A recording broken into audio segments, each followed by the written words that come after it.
السلام عليكم. إن شاء الله اليوم وصفتنا كتير طيبة وكتير محبوبة.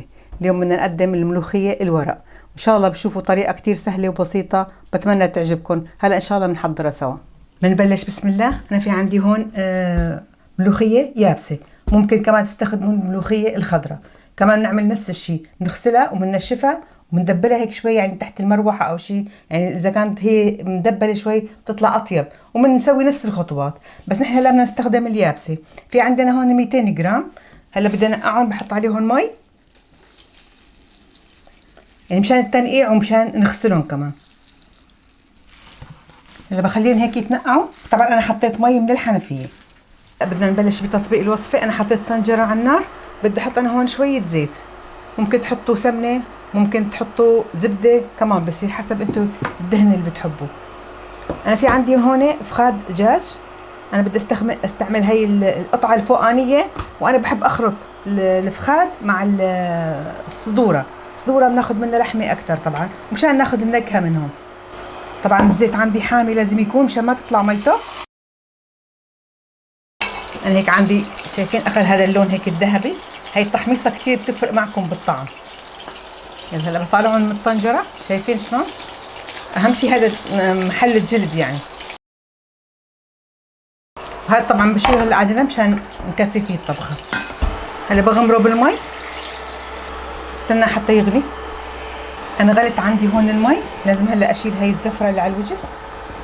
طبعا قبل ما نحط المطيبات بنشيل هاي الزفرة. شايفين انا شلت كل الزفرة. هلا بنزل المطيبات. في عندي هون ورق غار، هيل، طبعا كمان بدقه هيك بفتحه مشان يطلع منه النكهة. عندي هون فلفل اسود هيك حب، عندي قرفة، قرنفل. يلا بدي احط هون كمان هيك ملح، معلقة ملح كبيرة.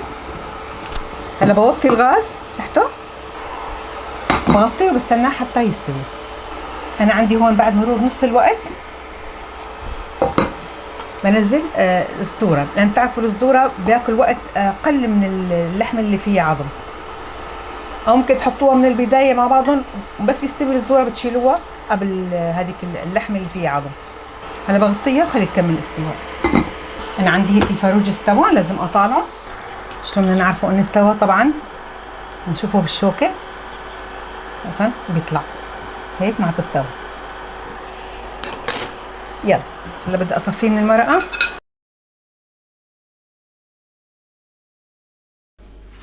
لان هلا انا بدي استنى هيك بس يبرد شوي مشان انظفه من الجلد ومن العظم وكل هالمطيبات، بكون جاهز عندي. انا عندي هون الملوخيه تنقعت، انا غسلتها شي 4-5 مرات. هاي المي بفضيها بالمصفايه، برجع بعبي فوقها مي شي 4-5 مرات. وهلا باخر مره لازم نصفيها من المي، نعصرها، لازم نعصرها كتير منيح من المي.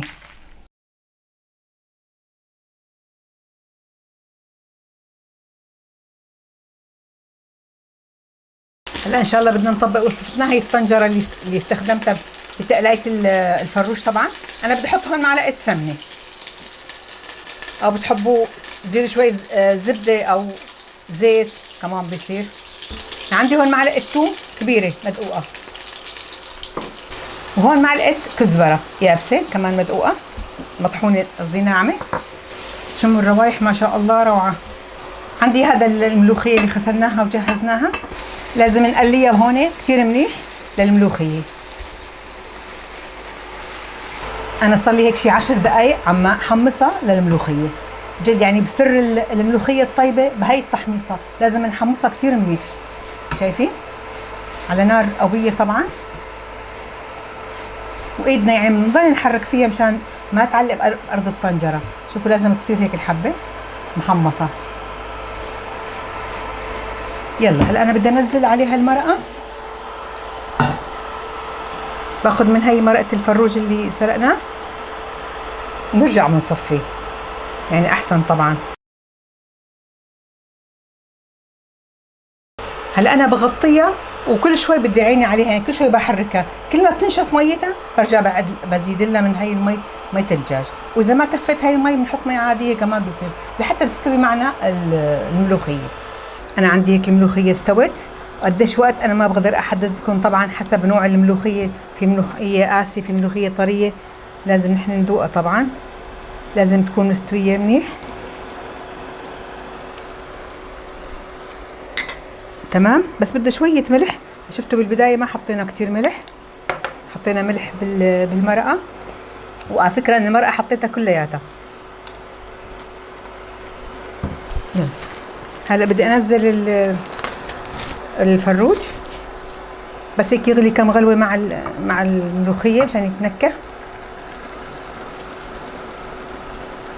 طبعا هذا الفروج انا نقيته من العظم ومن الجلد ومن كل شيء.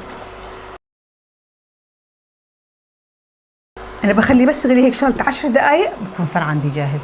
هلا ان شاء الله بدنا نساوي الطشه، هي ممكن تسوى وممكن لا، يعني انا حاطه هون شويه سمنه، يعني شي نص معلقه صغيره سمنه. يعني ممكن هذا الثوم تحطوه هلا ني، يعني هيك بصير، بس هيك اطيب اذا بنقلي الثوم مع الكزبره. عندي انا هون فارمه شي 4-5 اسنان ثوم، بس هل بلشوا هيك يتحمصوا شوي بنزل عليهم معلقه صغيره كزبره. وممكن كمان تستخدموا الكزبره الخضراء كمان بيصير، بس الكزبره اليابسه بكون نكهتها اقوى طبعا.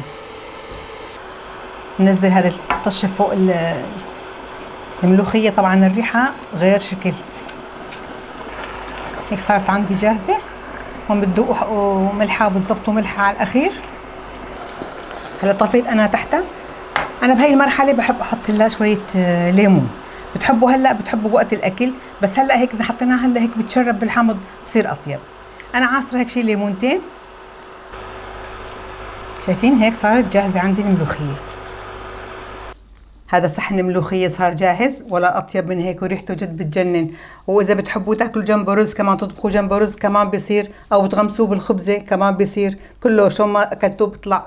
يعني جد الملوخيه هي اكله ملوكيه، ولا اطيب من هيك. شوفوا جد يعني ما شاء الله، شوفوا مستويه على الاخير، روعه. هذا هو. بتمنى شفتوا الطريقه كثير سهله وعجبتكم. طبعا اذا عجبتكم ما تنسونا بتحطوا لنا لايك وتشتركوا بقناتنا اذا ما انكم مشتركين. واهلا وسهلا بالجميع، والسلام عليكم.